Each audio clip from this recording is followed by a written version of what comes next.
Hello mga katropa, pork sinigang for this video. Simplihan lang natin, meron tayong 1.5 kilo ng pork belly. Yan, so slice muna natin para makasya sa atin dito sa bahay. And of course after nyan, meron tayong isang buong repolyo. Yan na po yung isasawag natin. Slice din natin ng medyo pino. Yan, one side lang. At siyempre after nyan, isusunod naman natin ngayon yung 2 pirasong patatas. Ayan, yan ay pampalabnaw ko, yung patatas. So, linisan muna natin. And mamaya, pag lumambot yung karne, saka natin ilalagay yan. Isunod naman natin yung bawang at sibuyas. Yan, hindi mawawala yan pag magigisa ka. Bakit kaya always magkasama yung bawang at sibuyas?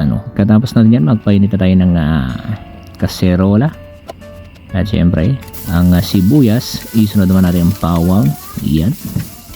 So, pag medyo brown na yung bawang, isunod na rin natin yung 1.5 kilo ng baboy. Hanggang pumuti ng kulay, lagyan natin ng tubig, antayin natin kumulo. At yun nga, nilagay na natin yung patatas. At syempre, ang sinigang sampalok flavor. So ayan ang kilabasan ng ating sinigang pork. Ayan, simple lang, diba? Hindi kailangan pabunggahan, basta may lasa, pwede na. Nakakabusog din naman.